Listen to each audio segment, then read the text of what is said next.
찬양하라. 호흡 있는 자마다 주님을 찬양할지어다. 이 시간도 하나님 앞에 우리 모든 예배와 찬양과 경배를 주님 앞에 드리기를 원하오니 주님만 영광 받아주시고 이 한 시간도 우리에게 하나님의 큰 은혜에 충만한 복된 예배 시간이 될수록 하나님 도와주시길 간절히 바라오며 이 모든 말씀 우리 주 예수 그리스도 받들어 기도하여 싸움나이다. 시작됐네. 하나님의 은혜가 다 시작이 되는 복된 시간입니다.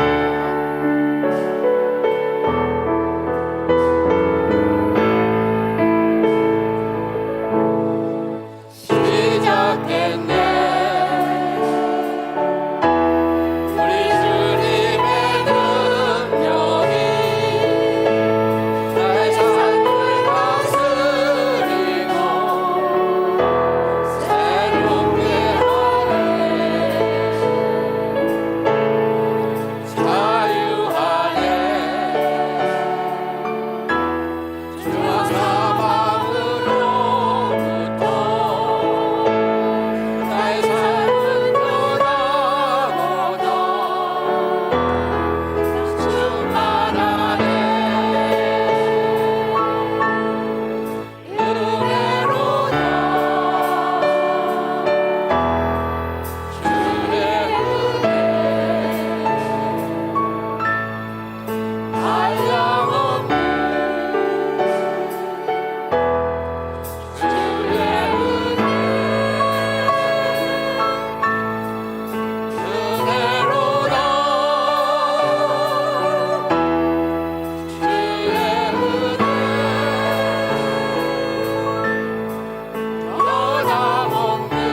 하나님은 두려워하지 말라. 내가 너와 함께함이라. 놀라지 말라. 나는 내 하나님 믿음이라.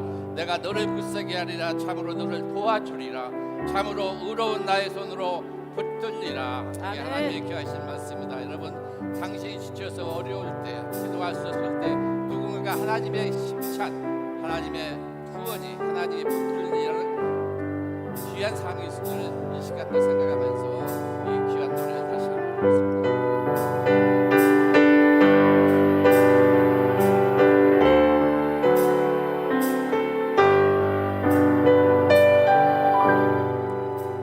다시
반드시 하나님께 축복을 하는 게 기쁜 찬송을 힘차게 부르겠습니다. 박수.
특별 순서를 하나 갖겠습니다. 당신은 사랑받기에 태어난 사람, 우리 전부 여러분 사랑받기에 태어난 사람입니다. 특별히 우리 총영사님 잠깐 앞으로 나오셔서 우리 같이 노래를 잠깐 우리 총영사님 잠깐 쪽으로 모시겠습니다. 다 우리 총영사님 보면서 당신은 사랑받기에 태어난 사람. 자, 시작.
마지막 다 일어나시기 바랍니다.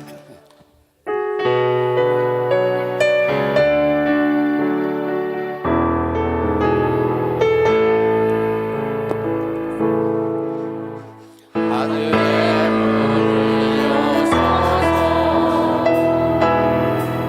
이곳을 주목하소서 주를 향한 노래가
어디니 하늘이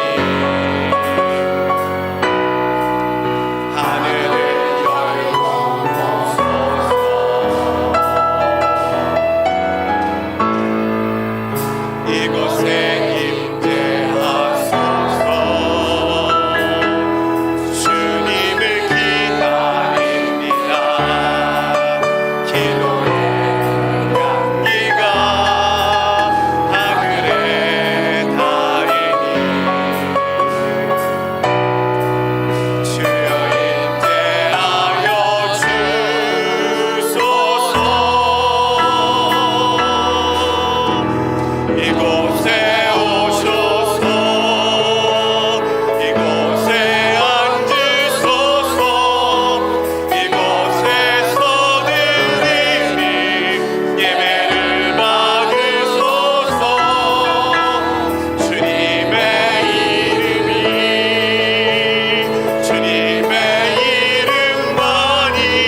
묵도하겠습니다.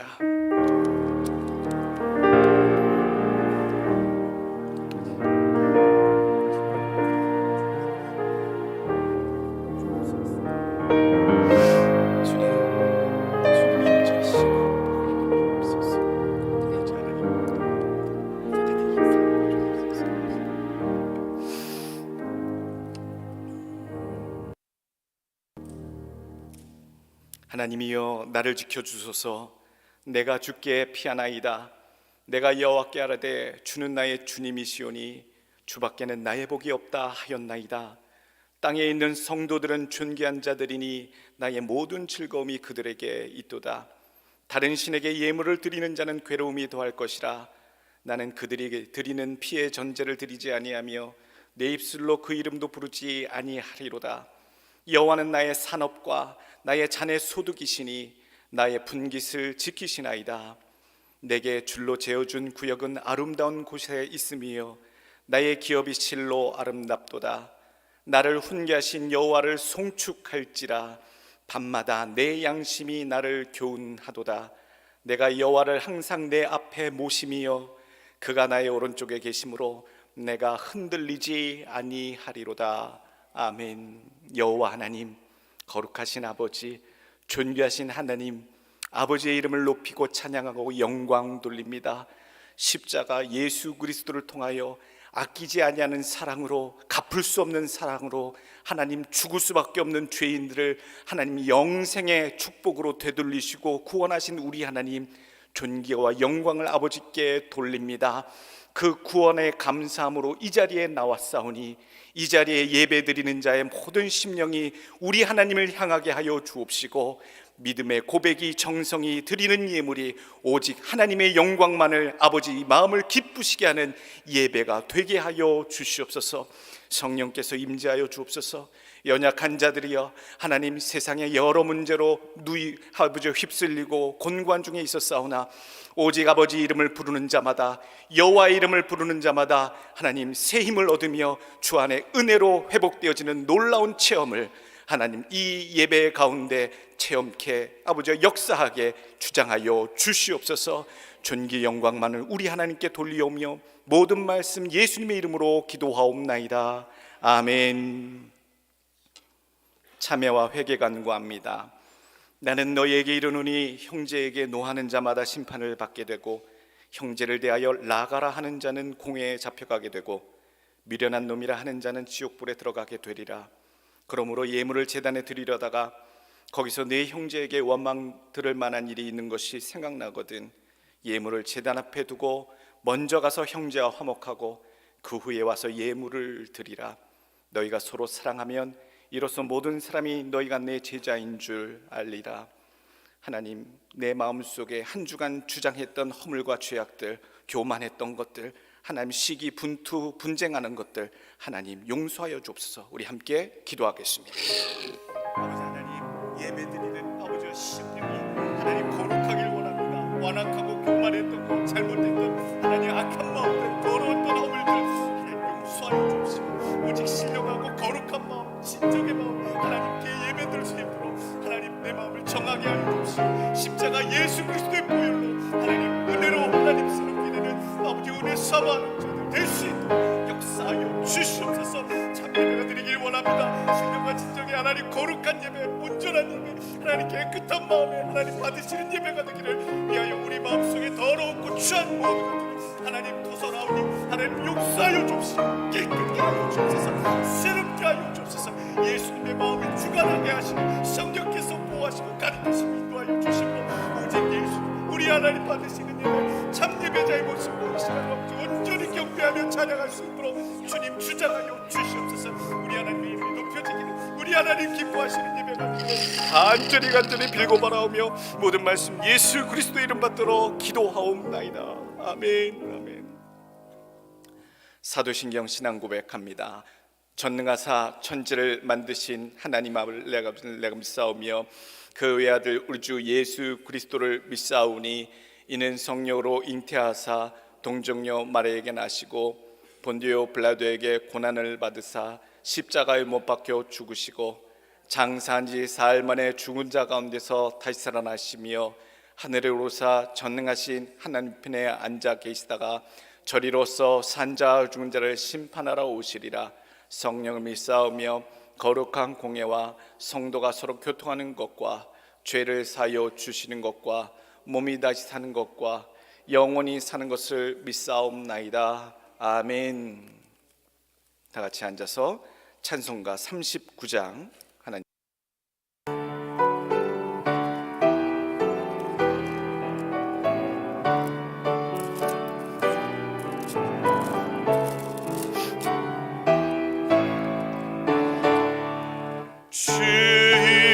은혜를 받으려 모인 성도들 지키신 뜻 깨닫게 하옵소서.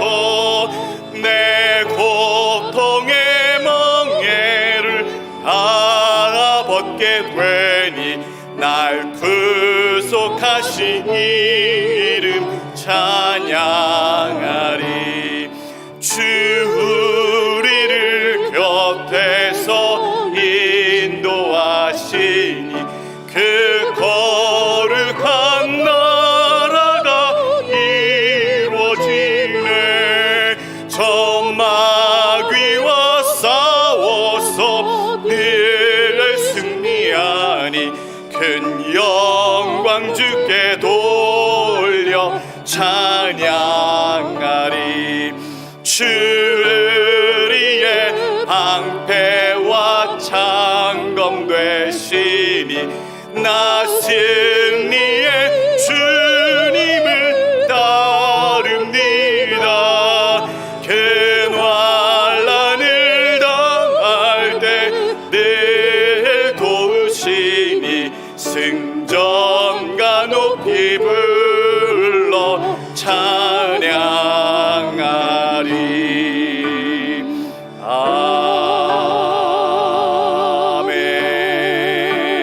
아멘. 유연희 목사님 대표로 기도해 주시겠습니다.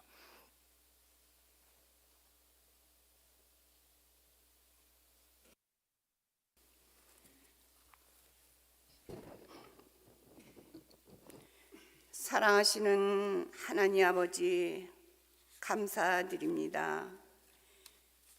부족하고 연약한 저희들을 한 주간도 함께 하심을 감사합니다. 만물을 창조하시고 역사를 주관하시는 하나님 아버지, 모든 나라와 민족을 사랑하시고 지금도 다스림을 믿고 감사를 드립니다. 오늘 특별히 저희 교회에 이렇게 방문해 주신 정영호 총용사님을 모시고 귀한 예배를 하나님께 드리오니 감사를 드립니다. 아버지 하나님, 3월이 시작되었습니다. 흘러가는 세월을 헛되이 보내지 않게 하시고 하나님만 기쁘게 하는 시간으로 채워주시옵소서. 3월은 3.1절을 기억합니다. 일제의 탄압에서 맞서 수많은 그리스도인과 선열들이 분열이 일어나 일제와 싸웠던 날, 세월이 흘렀지만 나라와 민족을 사랑했던 조국애를 본받게 하여 주시옵소서. 사랑의 하나님 아버지, 이제 우리는 사순절을 맞이했습니다. 그가 찔림은 우리의 허물 때문이요 그가 상함은 우리의 죄악 때문이라. 그가 징계를 받음으로 우리의 평화를 누리고 그가 채찍에 맞음으로 우리는 나음을 받았도다. 우리는 다 양 같아서 그릇 행하여 각기 제 길로 갔거늘 여호와 무리께서는 우리 모든 죄악을 그에게 담당시키셨도다. 무거운 십자가를 지시고 끝까지 골고다 언덕을 오르신 주님, 저희들의 모든 죄를 담당하신 주님, 그 은혜를 감사를 드립니다. 우리는 더욱 주님을 생각하며 진리 안에서 회개의 마음을 갖기를 원합니다.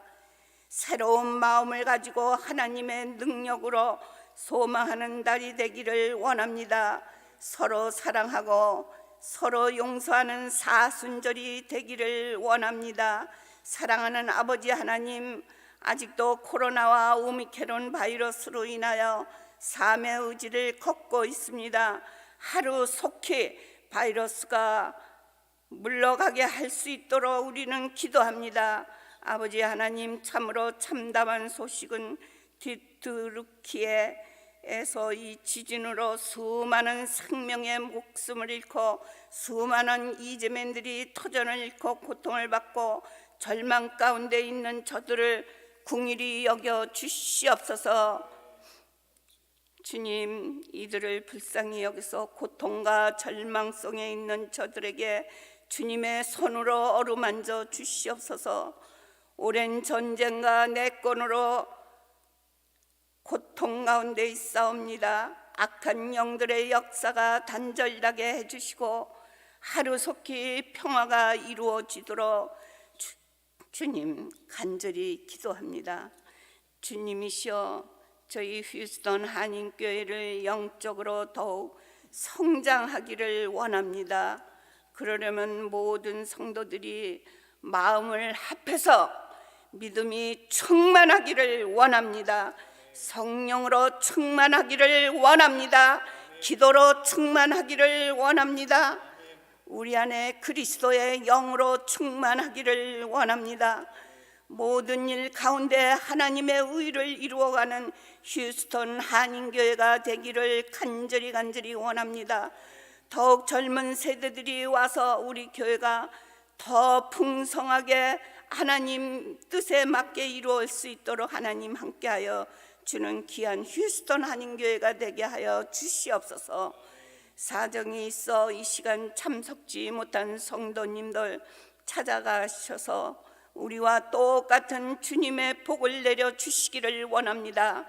한우들이 계십니다. 어덕희, 구정군, 각성한, 곽정순, 최영춘, 아버지여 사랑하는 우리 형제 자매님들 불쌍히 여겨주셔서 주님의 그 피 묻은 손으로 여호와 라파 그 손으로 안수하여 주시기를 원합니다. 오늘도 우리에게 말씀을 주실 우리 사랑하는 최덕준 목사님을 성령으로 항상 충만함을 주시고 능력으로 붙잡아 주시옵고 항상 영육간의 강건함을 주시길 원합니다. 사랑이 늘 충만함을 주시옵소서. 주님의 심장으로 오늘도 말씀을 선포하게 하시고 주님의 입술로 성도들을 위로하여 주시고 격려하여 주시는 아버지 하나님 귀한 목사님이 되시게 하시고 거짓 앞에서 진실한 목회자가 되게 섬기게 하여 주시옵소서. 교회를 위해 기도하시는 장로님들이 계십니다. 권사님 계십니다. 성도님들 계십니다. 주님 사랑하는 우리 귀한 종들 주님 그 가정을 지켜주시고 축복하여 주시옵소서. 예배를 위하여 헌신하는 모든 분야들 주님께서 함께하여 주시옵소서.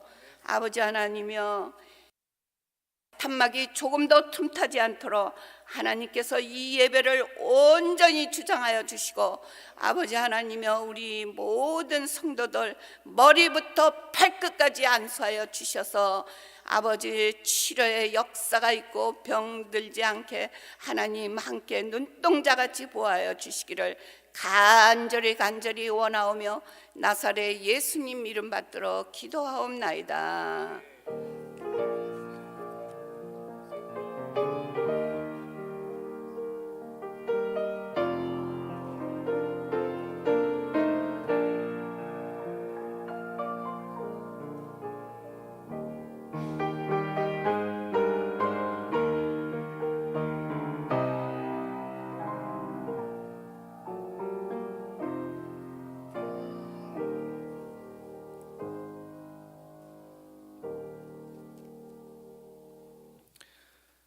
하나님의 말씀 봅니다. 열왕기상 21장 1절부터 16절까지 말씀입니다. 열왕기상 21장 1절부터 16절까지 하나님의 말씀 봉독해 올립니다. 그 후에 이 일이 있으니라. 이스라엘 사람 나봇에게 이스라엘에 포도원이 있어 사마리아의 왕 아합의 왕궁에서 가깝더니 아합이 나봇에게 말하여 이르되 내 포도원이 내 왕궁 곁에 가까이 있으니 내게 주어 채소밭을 삼게 하라. 내가 그 대신에 그보다 더 아름다운 포도원을 내게 줄 것이요 만일 내가 좋게 여기면 그 값을 돈으로 내게 주리라. 나봇이 아합에게 말하되 내 조상의 유산을 왕에게 주기를 여호와께서 금하실지로다 하니 이스라엘 사람 나봇이 아합에게 대답하여 이르기를 내 조상의 유산을 왕께 줄 수 없다 하므로 아합이 근심하고 답답하여 왕궁으로 돌아와 침상에 누워 얼굴을 돌리고 식사를 아니하니 그의 아내 이세벨이 그에게 나와 이르되 왕의 마음에 무엇이 근심하여 식사를 아니하니까 왕이 그에게 이르되 내가 이스라엘 사람 나봇에게 말하여 이르기를 내 포도원을 내게 주되 돈으로 바꾸거나 만일 내가 좋아하면 내가 그 대신에 포도원을 내게 주리라 한즉 그가 대답하기를 내가 내 포도원을 네게 주지 아니하겠노라 하기 때문이로다.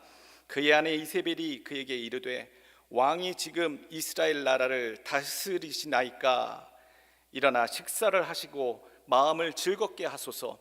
내가 이스라엘 사람 나봇의 포도원을 왕께 드리리이다 하고 아합의 이름으로 편지들을 쓰고 그 인을 치고 봉하여 그의 성읍에서 나봇과 함께 사는 장로와 귀족들에게 보내니 그 편지 사연에 이르기를 금식을 선포하고 나봇을 백성 가운데 높이 앉힌 후에 불량자 두 사람을 그의 앞에 마주 앉히고 그에게 대하여 증거하기를 네가 하나님과 왕을 저주하였다 하게 하고 곧 그를 끌고 나가서 돌로 쳐 죽이라 하였더라.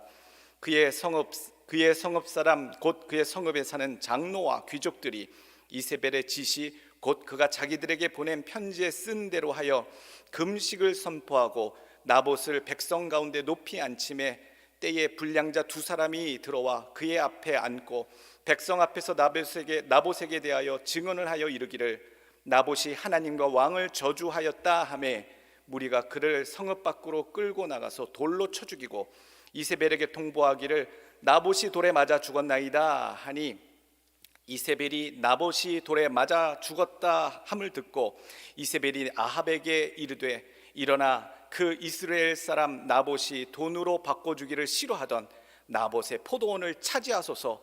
나봇이 살아있지 아니하고 죽었나이다.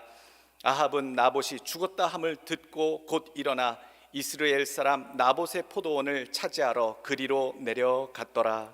아멘. 부구역장 특송 하나님께 올리겠습니다.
잠깐 기도하겠습니다.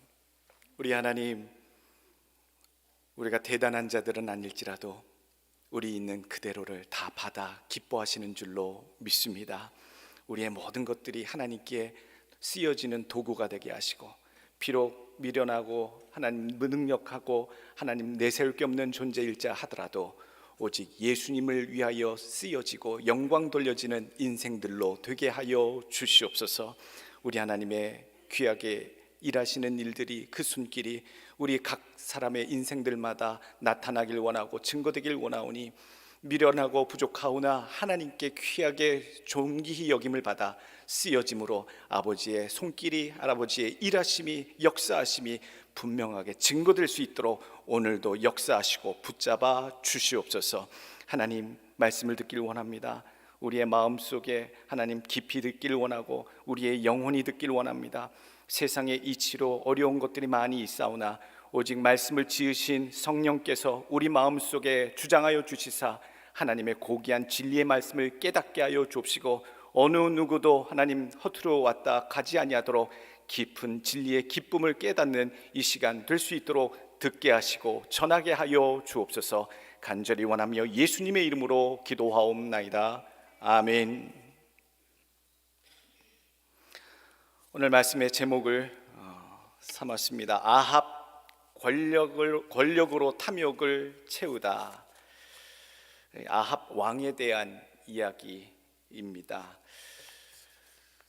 이 아합은 이스라엘의 7번째 왕이었습니다. 외교적으로는요, 이스라엘 역사 외에 또 고대 근동의 역사를 보게 되면 아합 왕은 외교적으로는 굉장히 수완이 좋아서 이스라엘을 그 당시 매우 강국으로 이끌었다라는 표현을 쓰고 있습니다. 군사력, 외교력이 뛰어났다라고 얘기하죠.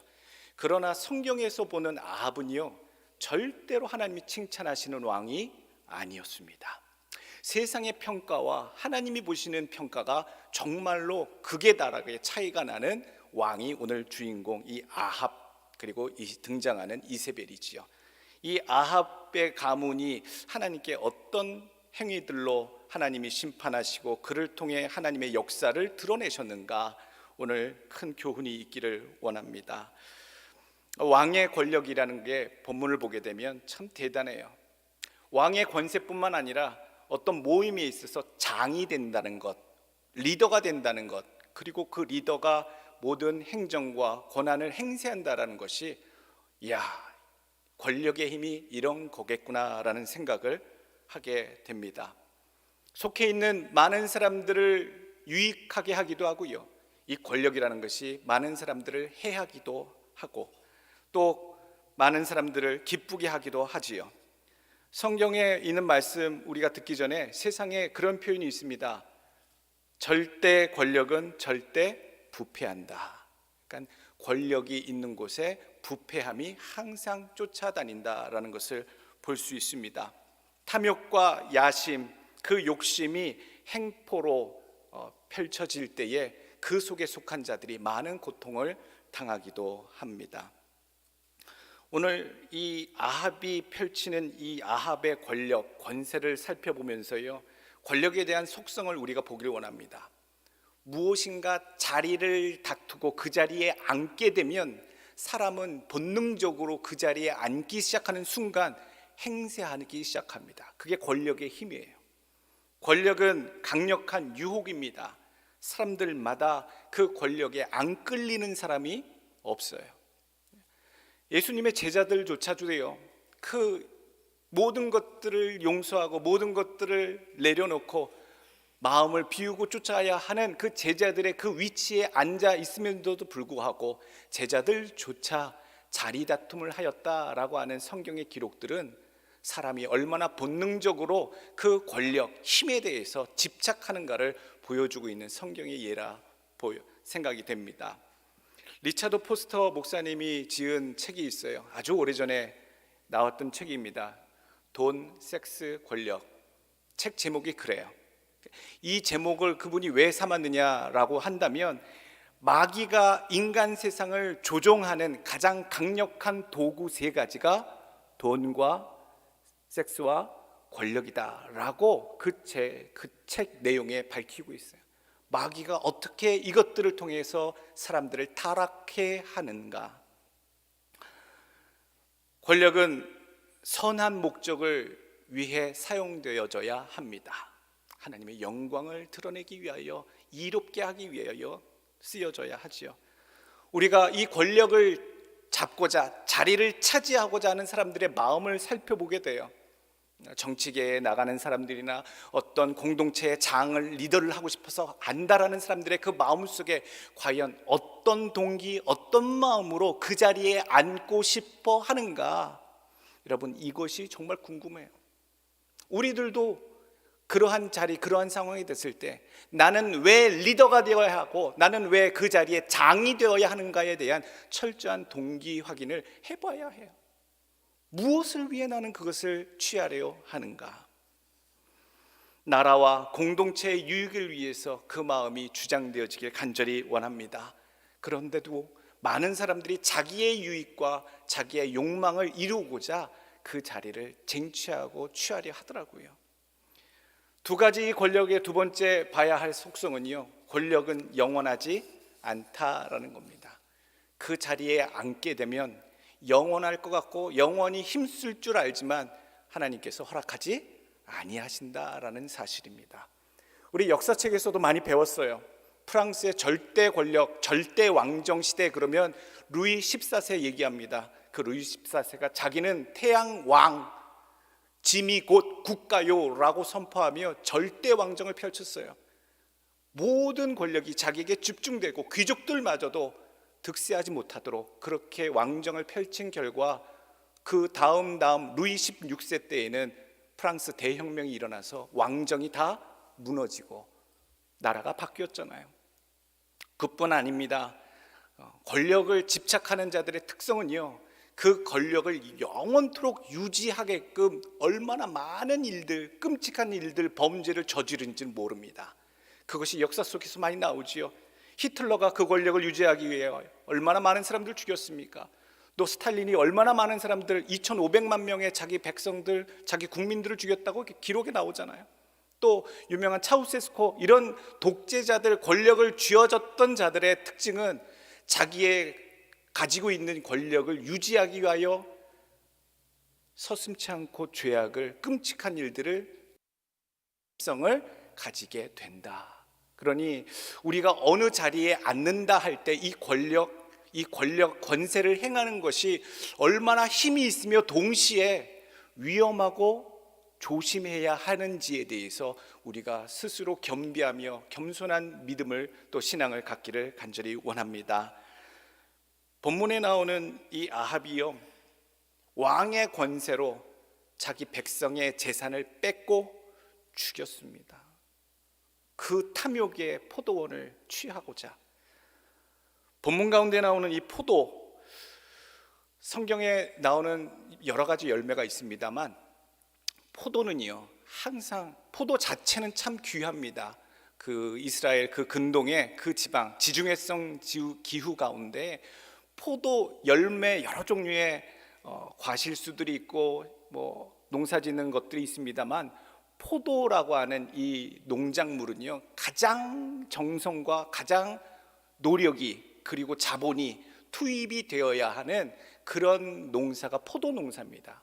그래서 그 포도 농사를 짓고 포도 농사를 위해서 관계 시설을 끌어오고 이것을 유지할 수 있다라는 것은요, 매우 절대적인 권력자임을, 부호임을 드러내는 과일이 바로 뭐였어요? 포도였어요. 그래서 이 포도 자체를 상징적으로 탐욕의 열매라고 상징적으로 표현하기도 합니다. 탐욕을 상징하는 열매, 이 포도, 그 포도원을 두고 오늘 큰 사건이 일어나게 되지요. 권력으로 그 포도원에 좋은 것들을 취하고자 자신의 탐욕을 채우는 사건이 오늘 이 아합의 포도원을 탈취하는 사건입니다. 전형적인 권세자가 부리는 횡포지요. 여기서 우리가 봐야 될 것이 있어요. 결국 권세가 탐욕을 만날 때 끔찍한 비극은 이어진다라는 얘기예요. 힘이 있는 곳에, 권세가 있는 곳에 탐욕이 있으면 얼마나 끔찍한 일들이 일어나는가. 오늘 이 아합의 이야기를 잠시 보려고 합니다. 말씀드린 대로 이스라엘의 7번째 왕이에요. 근데 세상에서는 굉장히 외교와 군사 안보 쪽으로 잘 이스라엘을 움직였기 때문에, 통치했기 때문에 좋은 평가를 받는 왕으로 기록되어 있습니다만, 하나님 앞에서는 이처럼 참으로 하나님의 냉담한 평가를 받는 왕은 드물었어요. 하나님께서 기뻐하시지 않는 표현을 쓸 때, 우상 숭배하고 하나님이 정말 기뻐하시지 않는 심판자의 모습을 표현할 때 모두 다 아합의 집을 따랐다, 아합의 길로 갔다라고 표현하고 있어요.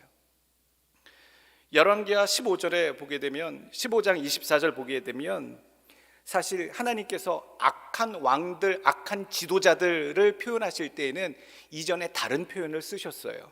이전에 여로보암을, 하나님 그의 이름을 빌려서 여로보암이 사마리아의 우상을 섬기는 신전과 제사당을 짓고 이스라엘 백성들이 거기 와서 우상 숭배하도록 만들었을 때부터 하나님은 여로보암이 악한 길로 행하였다라고 하시면서 행악하는 자, 우상 숭배하는 모든 그 후대에 나오는 인물들에 대해서 저가 여로보암의 길로 따랐다라고 표현하고 계세요. 근데 어느 순간 아합의 길로 따랐다라고 바꾸세요. 성경의 말씀들을 잠깐 봅니다. 열왕기하 15장 24절, 여호와께서 보시기에 악을 행하여 이스라엘로 범죄하게 한 느밧의 아들 여로보암의 죄에서 떠나지 아니한지라. 그 후대의 왕이 여로보암이라고 하는 사람의 그 길을 쫓았다. 하나님께 우상 숭배의 길이다. 열왕기상 15장 34절, 바하사 왕이 여호와 보시기에 악을 행하되 여로보암의 길로 행하며 그가 이스라엘에게 범하게 한 죄 중에 행하였더라. 여로보암의 길을 따라 범죄하였다.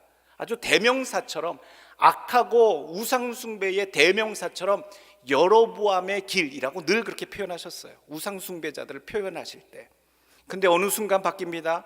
역대하 22장 3절 보게 되면 아하시아 왕, 아하시아도 아합의 집 길로 행하였으니 이는 그의 어머니가 꾀어 악을 행하게 하였음이라.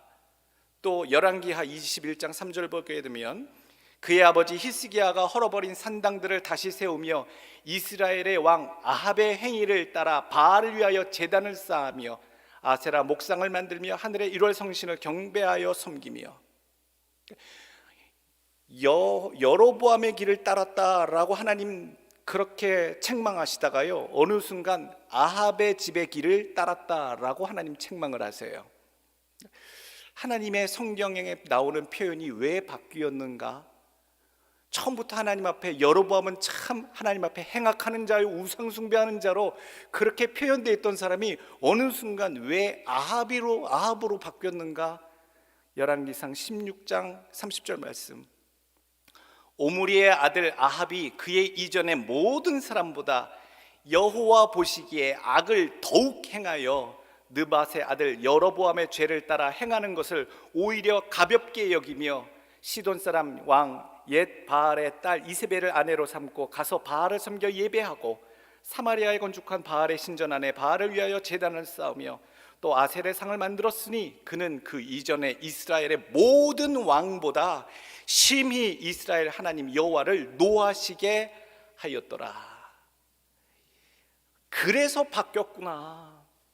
이전에 여로보암이 행했던 모든 우상 숭배와 악행의 모든 행위가 그것이 가벼워 보일 정도로 하나님이 보시기에 더욱더 극심한 우상 숭배와 행악을 하나님 앞에 펼쳤구나. 그래서 하나님이 오늘 성경에 분명히 얘기하셔요. 여로보암의 죄를 따라 행하는 것을 오히려 가볍게 여기며, 여로보암이 행했던 못된 짓들은 가벼운 거라는 얘기예요. 비교할 때에 이 아합이 행한 죄가 얼마나 심히 하나님의 마음을 노하시게 했던지 하나님이 아합 왕 이후의 모든 행악자들에 대해서는 아합의 길로 따랐다라고 바꿔 표현하고 계시다. 오늘 본문의 말씀 먼저 읽으셨습니다만 참 이 권세를 가지고 이 왕이 자기 백성의 재산을 어떻게 뺏어가는가, 그 죄가 무엇인가, 오늘 구체적인 본문에 나온 아합의 죄를 살펴보길 원합니다. 8절 말씀 한번 보시죠. 아합의 이름으로 편지들을 쓰고, 자, 아합이 이 일을 모두 방조하고 진행되게 내버려 두는데, 이 일을 구체적으로 행한 자가 누구냐면 그의 아내 이세벨입니다. 그러니까 하나님께서 아합을 행악자로, 우상숭배자로 하나님 지칭하실 때에는 아합이라고만 개인적으로만 표현 안 하시고 아합의 집이라고 그 가정 자체를 하나님 다 통칭하세요. 아합도 문제지만 이 일을 진두지휘해서 행악을 일삼았던 자, 그 우상숭배하는 바알의 딸 표현이나 되는 그 이세벨이 그렇게 아합을 위해 행악을 행하는데 일조하지요. 아합의 이름으로 편지를 썼습니다. 공문서 위조지요. 왕비가 무슨 권한으로 왕권을 사칭했었습니까? 이거 공문서 위조입니다.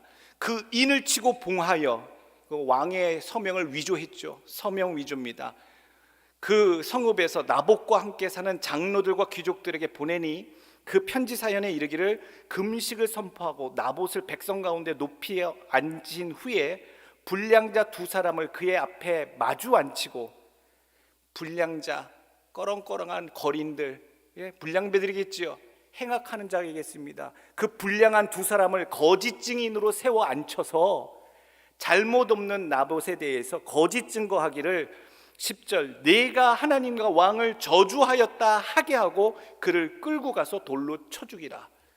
이게 여러분 현대적인 한국법에 의하면요, 이게 무고죄입니다. 이게 선동죄잖아요. 위증하도록 한 거잖아요. 그리고 살인 교사한 겁니다. 이게 얼마나 끔찍한 일입니까? 왕의 힘을 믿고 그 아내 된 이세벨이 이 일을 떠나 행하고 있다는 거예요. 얼마나 악합니까? 치를 떠는 거예요. 또 12절 말씀 보세요. 금식을 선포하고 나봇을 백성 가운데 높이 앉힘에, 자, 신성 모독죄로 이 나봇을 왕과 하나님을 동시에 저주하였다라고 거짓 증언해요. 누구를 같이 얹혀 올가미를 쓰고 있어요? 하나님과 왕을 동격으로 놓고 하나님과 왕을 저주하였다고, 욕하였다고, 모욕하였다라고 거짓 증인들이 사람들 앞에 재판하게 만듭니다. 그리고 이세벨을 무엇을 선포하게 합니까? 금식을 선포하게 해요. 금식은 하나님 앞에 거룩하게 하기 위해서, 하나님의 뜻을 찾기 위해서 하는 종교적인 귀한 행위예요. 근데 그 금식을 뭐 하는 데 사용하고 있어요? 자기의 거짓된 재판, 사람을, 무죄한 자를 죽이기 위해서 하는 이 모든 일을 꾸미는데 뭘 행하고 있어요? 금식을 행하라 하고 선포하고 이 일을 그렇게 진행을 하고 있다는 거예요. 얼마나 가증스러운 거짓 금식이에요. 그런 척하면서, 정의로운 척하면서, 거룩한 척하면서 하나님이 악한 하나님의 앞에서 불법과 우상숭배와 큰 범죄한 자들이 금식하는 척하며 무죄한 나봇을 죽이려고 이 일을 진행하고 있잖아요. 여러분 얼마나 소름 끼치는지 몰라요, 이 죄악성이. 그런데 이 자가 권력을 잡았어요. 이스라엘 백성들을 다스리고 있어요. 너무나도 끔찍한 상황이에요. 여러분 우리가 잘 살펴보면요, 무엇이 거짓이고 무엇이 참인지, 무엇이 하나님께 옳은 것이고 무엇이 죄악된 것인지 분간할 수 있는 지혜가 있는 줄 압니다. 목사님 모르겠어요. 하도 음모가 많고 무엇이 옳은지 분간할 수 없는 세대에 살고 있어요. 분별력이 있어야 돼요. 여러분 우리가 분별력이 있어야 돼요. 무엇에 중독되거나 빠지게 되면요, 그거 있어서 벗어나지 못해요. 우리가 어떤 편견과 생각을 신념처럼 붙잡으면요, 여러분 그것에 벗어나지 못해요. 예수 믿는 사람들은요, 세상이 제시하는 어떤 방향과 신념 속에 빠져서는 절대 안 돼요. 우리가 머물고 우리가 기준으로 삼아서 매일매일 살아가야 하는 기준은요, 오직 하나님이 어떻게 보시고 어떻게 판단하시는가가 우리 삶의 기준이 되어야 될 줄로 믿습니다. 세상이 아무리 옳다 하더라도, 세상이 또 그르다 하더라도 하나님이 보시는 그 마음 가운데, 하나님이 주시는 판단력 가운데, 분별력 가운데 우리의 삶이 분명히 서 있기를 간절히 원합니다. 그래서 여러분, 우리가 배워야 할 것은요, 깨달아야 할 것은 이 권세, 어떤 자리, 그 자리가 만드는 힘은요, 모두를 죄로 유혹한다라는 거예요. 누구를요? 모두를 그렇습니다. 목사님, 심보가 악하고 생각이 고약하고 간사한 자 아합 같은 인물이 왕이 됐으니 그가 그에 맞는 행위를 하나님 앞에 저지른 것이겠지요. 여러분, 이렇게 생각하시면 안 됩니다. 오늘 이 모든 권세와 권력은요, 누구를? 우리 모두를 다 죄악으로 유혹한다라는 얘기예요. 유혹합니다. 제자들도 그랬잖아요. 예수님 쫓아가는 그 사역에 3년 반 동안 그렇게 싸우고, 그렇게 견제하고, 자리 다툼하고, 파워 경쟁하고, 희생이고 사랑이고 양보고 용서고, 그 설교 때마다 십자가를 통해서 우리가 아는 것은 예수의 가르침은 그러한데도 제자들은 늘 다퉜어요. 자리 다툼 때문에, 권력 때문에, 파워 게임에 따라. 그게 어느 누구에게만, 특정한 자들에게만 역사하는 것이 아니라 우리 모두에게 지금 걸려있는 문제예요. 심지어 하나님이 정말로 총애하고 아끼셨던 다윗 왕을 보세요. 그가 하나님이 기뻐하시고 하나님이 선택하여 뜻하셔서 사울 대신하여 다음 왕으로 섬길 수 있도록 해주셨는데, 그 믿음의 사람, 하나님이 기뻐하시는 다윗조차도요, 왕권을 쥐고 어느 순간 다른 여자, 다른 남자의 아내를 자기의 아내로 취했잖아요. 간음했잖아요. 그리고 그 남편을, 자기에게 충성하는 장군을 적진 깊숙이 집어넣었다가 몰래 후퇴해서 죽게 만들어라, 편지를 써서 명령을 그렇게 내리고, 그리고 장례가 끝나자마자 자기 왕궁으로 들여서 자기 아내를 삼는 것, 이게 다윗이 했다라고 느껴지지 않을 정도로 끔찍한 일을 왕권을 가지고 행사하고 있다는 거예요. 오늘 우리가 알아야 될 게 그거예요. 이 자리 다툼에서 나오는, 뭔가 행사할 수 있는 그 힘에서 나오는 그 유혹은 어느 누구 가리지 아니하고 모두를 다 죄로 유혹한다. 다윗의 범죄가 그러합니다. 사무엘하 11장 3절, 다윗이 사람을 보내 그 여인을 알아보게 하였더니 그가 아뢰되 그는 엘리암의 딸이요 햇사람 우리아의 아내 밧세바라 아니하니까 하니, 다윗이 전령을 보내어 그 여자를 자기에게로 데려오게 하고 그 여자가 부정함을 깨끗하게 하였으므로 더불어 동침함에 그 여자가 자기 집으로 돌아가니라. 자기가 욕정을 채우고 아무 일 없었던 것처럼 집으로 몰래 다시 보내고요. 또 자기의 부하 사무엘하 11장 14절 보게 되면, 다윗이 편지를 써서 우리아의 손에 들려 요압에게 보내니 그 편지를 써서 이르기를 너희가 우리아를 맹렬한 싸움에 앞세워 두고 너희는 뒤로 물러가서 그로 맞아 죽게 하라 하였더라. 그 편지, 그 명령서를요, 그 죽음을 맞게 될 수밖에 없었던 끔찍한 일을 당하는 그 당사자에게 손에 들려서 사령관에게 전달해 주라. 이게 아합이 그랬다라고 하면 못된 아합 왕, 이 사악한 인간. 그런데 그 일을 하나님의 사람, 성령의 사람이었던 다윗이 그 일을 하고 있어요. 무엇에 이렇게 무너졌는가? 여러분, 우리가 다윗의 경우를 통해 우리가 배우길 원해요. 항상 모든 그룹 가운데, 모든 모임 가운데 리더로 서게 되는 분들은요, 항상 내가 행사하는 모든 일에 겸손하게 낮추어서 하나님의 뜻을 쫓아 그렇게 행하실 수 있길 간절히 원합니다. 모든 권세는 누구로부터 왔습니까? 이거 기억합시다. 내게 무엇인가 할 수 있는 권한을 주셨다면 모든 이 권세는 누구로부터? 하나님께로부터 온 것이다. 그래서 로마서 13장 1절에 그렇게 말씀하십니다. 각 사람은 위에 있는 권세들에게 복종하라. 권세는 하나님으로부터 나지 않음이 없나니 모든 권세는 다 하나님께서 정하신 바라. 그래서 이 명령의 말씀을 잘 기억해서 루이 14세처럼 절대의 왕정을 횡포를 일삼는 말씀으로 삼으면 안 돼요. 오히려 내게 하나님께 맡기셨으니 내게 주신 이 권력으로 잘 선용해야겠다라고 하는 두렵고 떨리는 마음을 가져야 된다는 것이죠. 사울을 왕으로 세우신 분도 하나님이시고요, 다윗을 왕으로 세우신 분도 하나님이에요. 더 나아가서 악한 여로보암을 왕으로 세우신 분도 하나님이시고요, 악한 아합을 왕으로 세우도록 허락하신 분도 하나님이세요. 성군도 악군도 폭군도 다 하나님의 허락하심 속에 이 모든 권세가 쥐워졌다라는 얘기예요.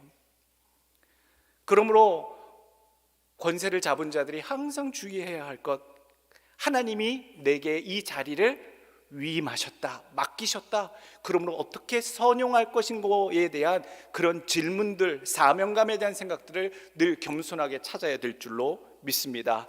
하나님이 주신 그 도구, 권력, 어떤 재능, 귀한 것을 주셨을 때에 그것을 선용하지 못하면요, 하나님께서 기필코 심판하십니다.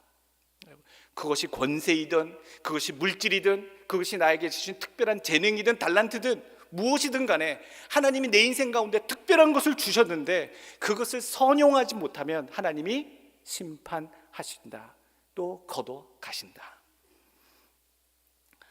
하나님께서 그렇게 사랑하셨지만 그것을 선용하지 못한 자들에게 하나님이 심판을 선포하십니다.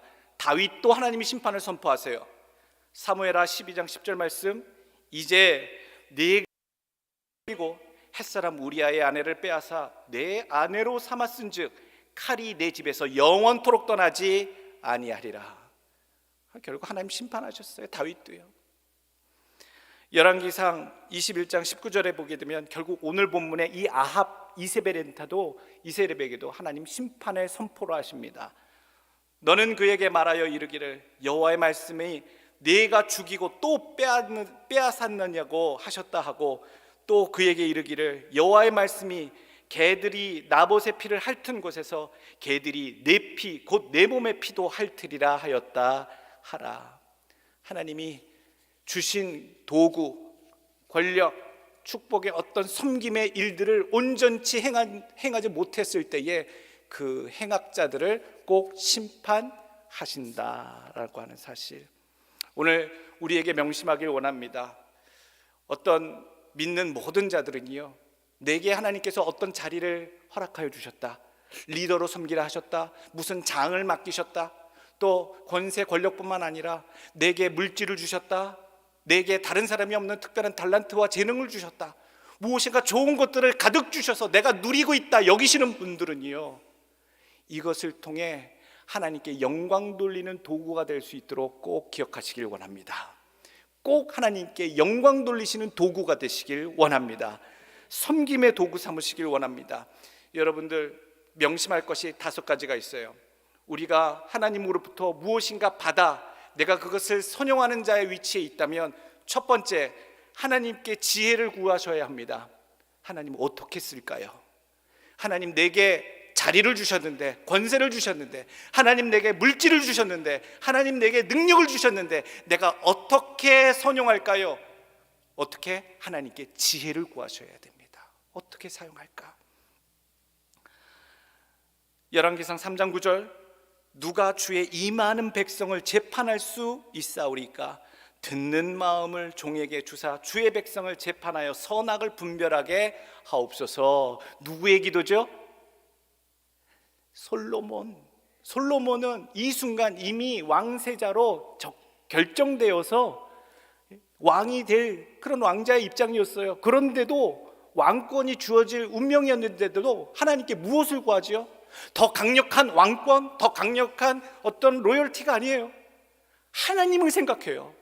하나님의 백성들을 어떻게 더 지혜롭게 재판하고, 하나님이 맡기신 백성이라는 생각에 하나님께 지혜를 구하잖아요.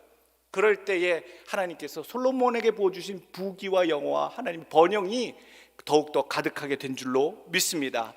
여러분, 내게 무엇을 주셨으면 하나님께 어떻게 사용해야 할지에 대해서 지혜를 구하시길 간절히 원합니다. 두 번째 결정은요, 그 모든 내게 주신 것들로 인해서 어떻게 되어야 한다? 하나님의 영광이 드러나도록 쓰여져야 한다라는 거예요. 예. 권세를 맡기시면, 내게 물질을 맡기시면, 내가 무엇에게 특별한 것을 주셨다면 하나님의 영광이 분명히 드러나시기 위한 하나님의 주신 선물이에요. 고린도전서 10장 31절, 그런즉 너희가 먹든지 마시든지 무엇을 하든지 다 하나님의 영광을 위해 하라. 무엇을 하든지 자기를 위해 하는 사람이 있어요. 자기 가족만을 위해 하는 사람들이 있고요. 예수 믿는 건요, 자기를 위해 사는 사람들의 모임이 아니에요. 우린 더 이상 자기를 위해 살 수도 없는 사람들이에요. 주님이 우리를 위해 희생하셨고 이타의 삶을 보여주시려고 십자가의 그 정신을 가르쳐 주셨기 때문에 그 정신을 체험한 자, 받은 자들은요, 더 이상 나만을 위해 살 수가 없어요. 다른 자들을 위해, 예수님이 나를 위해 희생한 것처럼 나도 하나님을 위해 동시에 다른 이들을 위해 이타의 삶을 살 수밖에 없는 삶, 우리가 그 길을 잘 감당해 나기를 하나님의 영광이 그 가운데 나타나게 될 줄로 믿습니다. 로마서 6장 13절 말씀, 또한 너희 지체를 불의의 병기로 죄에게 드리지 말고 오직 너희 자신을 죽은 자 가운데서 다시 산 자와 같이 하나님께 드리며 너희 지체를 의의 병기로 하나님께 드리라. 내게 주신 권세, 물질, 능력, 이거 불의의 병기, 즉 탐욕을 위해, 죄성을 위해, 사탄 마귀가 좋아하는 이 모든 것들을 위해 쓰이지 않도록 오직 하나님의 영광을 드려지는 의의 병기, 의의 수단이 될 수 있도록 여러분들 지혜를 구하시길 간절히 원합니다. 마지막에 우리가 하나님께 선용하는 삶이, 우리에게 주신 귀한 물질과 도구와 이런 것들이 선용하게 되는 삶을 살면서 마음속에 꼭 생각해야 될 게 있어요. 종으로서 일꾼된 우리가 늘 생각해야 될 것은 누가복음 17장 10절 말씀, 예수님이 제자들에게 하신 말씀이에요. 이와 같이 너희도 명령받은 것을 다 행한 후에 이르기를 우리는 무익한 종이라 우리가 하여야 할 일을 한 것뿐이라 할지니라. 항상 그래요. 무엇인가 내게 가진 것으로 하나님께 영광 돌릴 때 우리 속에서 자꾸 나오는 위험스러운 상황, 어깨가 올라가고요, 목이 곧아지고요, 자꾸 교만해지려고 하는 상황이 와요. 교회에 헌신봉사 충성할수록 그런 상황이 느껴져요. 내가 이렇게까지 헌신하고 주를 위해 영광 돌렸는데 하면서 목이 곧아지고요, 고개가 높아지고요, 이래요. 항상 그래요. 이걸 늘 우리가 스스로 치지 않고 스스로 겸비하지 않으면요, 우리의 본성 자체가 그러기 때문에 일하는 자, 하나님께 영광 돌리시는 분들은 항상 주님이 가르쳐 주신, 제자들에게 가르쳐 주신 일꾼들이 고백해야 할, 인터뷰할 때 내뱉어야 할 말, 무익한 종입니다. 아무 쓸데가 없는 사람인데 당연히 해야 할 일을 한 것뿐입니다 라고 코멘트할 수 있는, 말씀 그대로 코멘트할 수 있는 여러분들 섬김자들이 되기를 간절히 원합니다. 세 번째 주시는 교훈의 말씀은요, 상황이 아니라 하나님의 말씀, 하나님의 교훈, 하나님이 주시는 감동에 따라, 신념에 따라 맡겨주신 일을 진행해야 한다라는 거예요. 하나님의 뜻을 행하는 자들, 또 권세와 권력을 행할 때에, 어떤 일들을 행할 때에 상황에 따라 참 하기가 어려울 때가 많아요.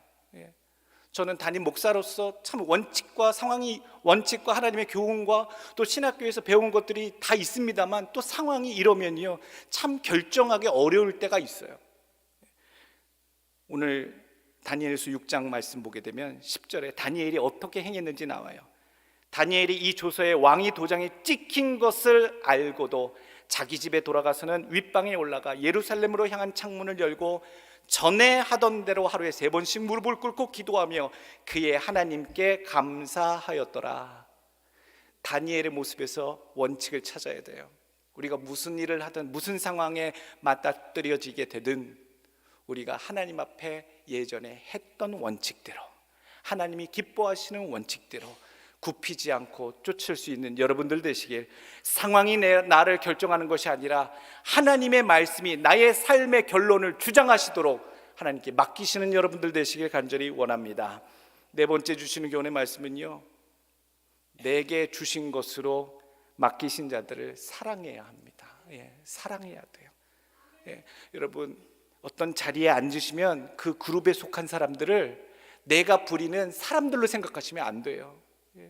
오늘 7절 말씀에 이 이세벨이 아합에게 뭐라고 표현하냐면, 왕이 지금 이스라엘 나라를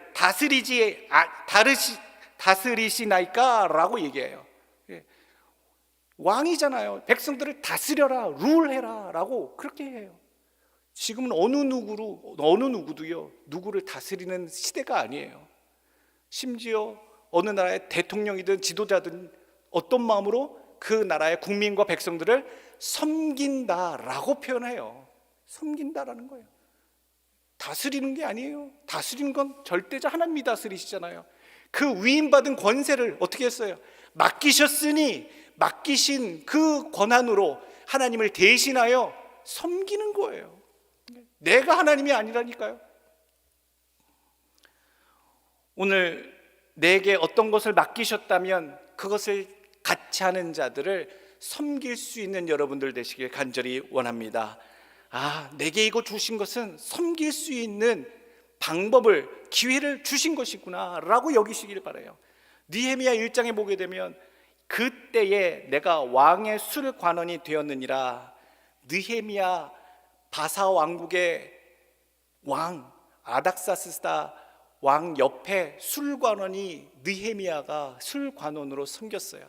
가장 왕의 신임을 받아야 되는 그 신하가 왕의 늘 술을 따라 드리는, 독이 들지 않은 것을 확인해서 왕에게 술을 따라 드려야 하는 관원이 술관원이에요. 가장 신임하는 자를 술관원으로 세워요. 근데 이스라엘 백성이 예루살렘으로 돌아가서 성전을 재건할 수 있도록 그 과업을 맡긴 그 시점에 술관원이 누구였다고요? 느헤미야였다고. 느헤미야가 그렇게 여깁니다. 하나님께서 내게 예루살렘의 성전을 재건할 수 있는 그 길을 여시려고 왕 옆에 술관원으로 내게 여기 세워 놓으셨구나. 그렇게 여겼다라는 거지요. 에스더서 4장에도 나옵니다. 에스더서가 이스라엘 유다 민족의 지금 위기를 맞이했을 때에 모르드게가 편지를 보내죠. 에스더서 4장 14절, 그때에 만일 내가 만일 잠잠하여 말이 없으면 유다에는 다른 데로 말미암아 노임과 구원을 얻으려니와 너와 내 아버지 집은 멸망하리라. 네가 왕후의 자리를 얻은 것이 이 때를 위함이 아닌지 누가 알겠느냐 하니, 하나님이 구원하실 백성들을 살려내시려고 너를 왕비로 왕궁에 심어 놓으신 게 바로 이 때를 위한 것이다 라고 하는 그 뉘앙스의 말을 전할 때에 왕비 에스더가 그것을 받아들이고 그 백성, 유다 백성들을 살려내려고 왕 앞에 목숨을 걸고 나아가게 되었던 일.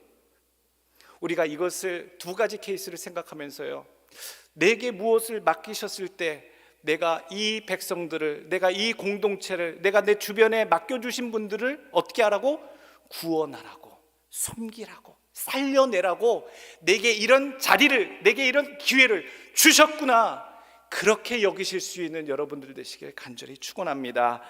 오늘 마지막으로 명심해야 될 것이 있어요. 우리가 다 리더가 될 수는 없어요. 교회에서도 다 한 자리를 하고 싶은 마음들이 우리가 다 있잖아요. 열심히 있는 분들은 다 그런 마음들이 생겨요. 그러나 우리가 다 리더가 될 수는 없어요. 그러나 우리가 모든 사람이 한 가지만큼은 꼭 해줘야 될 게 있어요. 우리를 대표하여 세운 다 리더들을 위하여 하나님을 위해 기도해 주라라는 얘기예요. 간절히 기도해 줘야 돼요. 우리가 수요일마다 통성으로 기도할 때 누구를 위해 기도해요? 우리 조국의 대통령 위정자들을 위해서 기도하잖아요. 통성으로 기도하잖아요. 우리가 야당 쪽이든 뭐 여당 쪽이든 그런 걸 떠나서 우리의 조국의 지도자를 하나님 지켜주시고 지혜 주시고 이 험한 마지막 말세 때에 우리 민족이 살 길을 열어주시고 잘 인도해내고 실수하지 않고 이끌어가게 해달라고 그렇게 기도하잖아요. 그뿐만 위해서 기도해요. 이 미국 땅 이 미국의 전 세계의 영향력을 가장 많이 미치는 이 미국 땅의 대통령을 위해서 기도하잖아요. 왜 기도해요?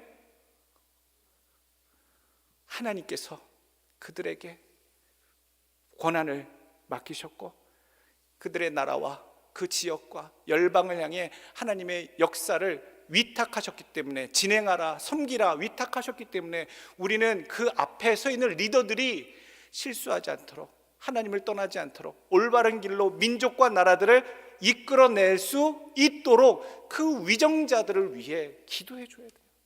다 그룹에, 모든 작은 그룹, 무슨 모임, 다 리더들을 위해서 기도해 줘야 돼요. 리더들을 위해서 뒤에서 험담할 필요가 없어요. 우리의 본분은, 기도자들의 본분은 리더들이 올바른 방향으로 갈 수 있도록 험잡는 것이 아니라 기도해 주는 거예요. 하나님의 뜻을 잘 분별할 수 있게. 그게 교회가 되었던, 그것이 가정이 되었던, 우리 아버지가 좀 이상해, 우리 집안은 좀 이상하게 돌아가, 누구를 위해 기도해야 돼요? 가장 대신 가장을 위해서 기도해야 돼요. 교회를 위해서, 또 목사님을 위해서 기도해 주셔야 돼요. 또 우리가 속한 이 지역사회의 리더들을 위해서 기도해 주셔야 돼요. 우리가 고국의 나라의 위정자를 위해서 기도해 드려야 돼요. 이 거하고 있는 이 미국 땅의 리더를 위해서 기도해 줘야 돼요. 하나님께서 우리에게 명령하십니다. 목사님이 그냥 기도하라고 하시는 거죠? 아니요. 그 땅의 위정자들을 위해서 기도하라는 것은 하나님의 뜻이에요. 성경에 분명히 나와요. 예레미야 29장 7절 말씀 보게 되면요, 너희는 내가 사로잡혀 가게 한 그 성읍의 평안을 구하고 그를 위하여 여호와께 기도하라. 이는 그 성읍이 평안함으로 너희도 평안할 것임이라. 이스라엘 백성을 쳐들어와서 다 포로를 끌고 가는 그 바벨론을 위해서 너희가 기도해 주라는 거예요. 기도가 나와요? 기도가 나오겠어요? 상식적으로 기도가 안 나와요. 근데 오늘 예레미야를 통해서 그 백성들에게 하나님 하신 명령은요, 그래도 너희를 침략하고 포로를 삼아가는 그 나라를 위해, 그 성읍을 위해 기도해라. 그 이유를 봤더니 그 성읍이 평안해야 포로로 끌려간 너희들도 그 성읍에서 평안을 누리게 된다. 하나님의 깊으신 뜻이 있으셨던 거예요. 우리는 여러 가지 입장이 달라서 우리 앞에 나가고 있는 그 리더들에 대해서 다른 생각들을 가지고 있을 거예요. 잘한다 못한다, 그게 어떤 공동체든지 그럴 거예요. 그러나 하나님께서는요, 그 리더들이 평안할 수 있도록 그 나라를 위해, 미국을 위해, 우리 고국을 위해, 우리 주변에 있는 영향력이 있는 나라들을 위해, 위정자들을 위해 기도해야 줄 것은 그곳에 거하고 있는 그리스도인들, 하나님의 백성들이 그 다스림에 평안할 수 있도록 하게 하심이로구나 라고 하는 큰 생각을 헤아릴 수 있기를 간절히 원합니다. 우리가 또 고국을 위해서 잊지 않고 늘 기억하고 기도하는 것은요, 시편 122편 6절에 나옵니다. 예루살렘을 위하여 평안을 구하라. 예루살렘을 사랑하는 자는 형통하리로다. 너희가 어느 상황 속에서 핍박을 받아 포로로 끌려가 흩어져서 타국에 거하든 디아스포라로 흩어져 살든지 간에 항상 어디를 생각하라? 여호와 하나님이 역사하시고 세우셨던 그 중심지 예루살렘. 우리가 비록 이민 생활이 오래되신 분들도 있지만 항상 우리가 고국을 위해서 기도하는 것, 우리가 고국이 존재함으로 우리가 한국인 코리안 아메리칸으로서 이 미국의 존재감을 드러내며 살 수 있다라고 하는 것, 오늘 명심하시고 하나님 나라를 위하여 기도하시고 또 고국을 위하여 기도하시고 이 땅을 위하여 기도하시고 또한 세워주신 각 나라와 민족의 지도자들을 위해 여러분들 올바른 방향, 하나님이 뜻하신 방향으로 저들의 길을 인도하여 주옵소서. 여러분 그렇게 기도하실 수 있기를 간절히 원합니다. 내게 맡기셨다면, 그 위치에 나를 세우셨다면, 하나님이 권세를 주셨다면, 할 수 있게 하셨다면 하나님을 위해 선하게 영광 돌리는 도구로 쓰여질 수 있도록 찾으시고 지혜를 구하시기를 간절히 원합니다. 또 우리 조국과 나라의 우리 위정자들, 정치하시는 모든 리더들을 위해 기도하시고 또 이 땅에 우리가 거하는 이 미국 북미 대륙에 하나님 평안을 주시고 지혜를 주셔서 우리가 늘 기도하고 간구해 왔듯이 이곳에 지도자들을 통해서 전 세계에 하나님의 선하신 영향력이 펼쳐질 수 있도록 해달라고. 잠언 11장 14절 지도자들뿐만 아니라 그 가운데 옆에 있는 참모들 또 하나님 지혜로운 자 14절 지략이 없으면 백성이 망하여도 지략이 많으면 평안을 누리느니라. 여기서 지략은 리더로 얘기합니다. 인도자로 얘기하고요. 그 옆에 나오는 두 번째 지략은 참모들, 카운셀러들이라 성경은 영어 성경은 그렇게 표현하고 있어요. 지도자가 없으면 방황할 수밖에 없고요. 무정부 상태가 될 수밖에 없어요. 그 지도자들이 곤고히 강력히 설 수 있도록 항상 우리가 거한 땅을 위하여 또 고국을 위하여 기도해 주시고, 또 그 옆에 둘려 있는 자들이 사악한 무리가 아니라 항상 하나님을 같이 두려워하며 진정한 백성을 위하고 국민을 위한 그러한 참모들, 지략가들이 모여져 있을 수 있도록 위해 하나님 나라를 위해 여러분들의 삶도 그렇게 일구어 나가시는 우리 한인교회 성도들